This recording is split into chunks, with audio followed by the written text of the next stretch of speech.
मेरी पॉलिसी कभी मुझे इजाज़त नहीं देती कि कौम के इख्तिलाफात की बात बाहर की जाए। कौम के इख्तिलाफात की बात अंदर होनी चाहिए, बाहर नहीं होनी चाहिए। ठीक है, जिसको हक है मसले पे बात करने के लिए वही बात करे, जो बात करना जानता हो वही बात करे। हमारे एक आलिम दोस्त का एक जुमला है, नकल करो भाई, पूरी तवज्जो चाहो। मैंने कानपुर बंबई में जुमला पढ़ा, फिर पढ़ रहा।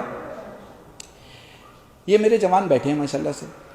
म्यूनिसिपल कॉरपोरेशन तो पता है ना, जहां नल नहीं पहुंचा होता है वहां टैंकर पहुंचता है, पहुंचता है ना, है ना, पहुंचता है ना। अच्छा, नगर पालिका का काम क्या है? वहां टैंकर पहुंचाना। ठीक है, अब वो टैंकर पहुंचता है तो टैंकर क्या करता है? अपने पानी को किसी टंकी में डालता है, फिर टंकी के नल से लोग लेके अपने अपने घर चले जाते हैं। मगर कहीं कहीं ऐसा भी होता है कि टंकी नहीं होती और लोग अपने अपने बर्तन को लेकर खड़े रहते हैं, फिर उसका नल खोलते हैं और पानी भर के चले जाते हैं। तो जिनके पास बर्तन बड़ा होता है वो तो भर के चले जाते हैं।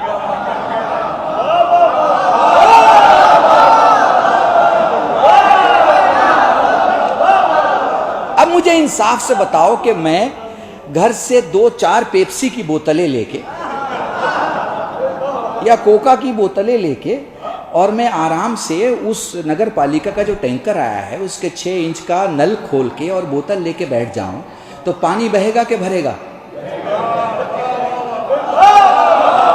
कुर्बान जाऊं तुम पे, मैं जिंदा मिसाल तुमसे, जिंदा मिसाल तुम्हें दे रहा। मुझे बताओ, इस पानी से मेरी बोतल भरेगी या पानी बहेगा? भाई क्यों बहेगा? मेरी तो नीयत भी ठीक है, बोतल भी ठीक है और वो टैंकर भी ठीक है। आप कहेंगे मौलाना मसला बोतल का नहीं, ये मसला ज़रफ़ियत का है।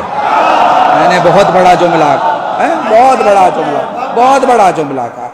ये जो बीच में लोग पैदा हो गए ना कि इन मरजाओं की क्या ज़रूरत, इन उलमाओं की क्या ज़रूरत, इन अमामे की क्या ज़रूरत।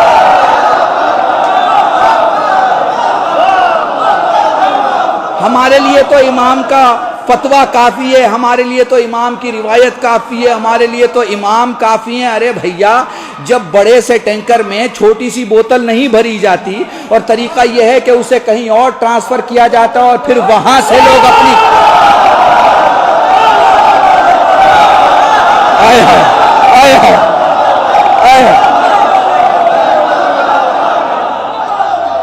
इसलिए कि लोगों की छोटी छोटी चीज़ों में, ज़रफ़ों में ये ज़रफ़ियत नहीं है कि वो बड़े से टैंकर से इस्तिफ़ादा करे। तो तुम्हारे खाक से बने हुए जहनों में ये ताकत है कि वो अली को समझ ले, खाक से बने हुए वजूद में ये ताकत है वो हसन को समझ ले, नजिस और निजासत में रहे हुए लोगों में ये ताकत है वो हुसैन को समझ ले।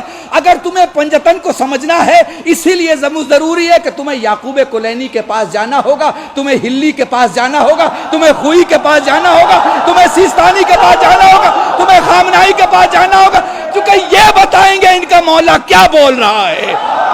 दुरूद पढ़े मोहम्मद वाह।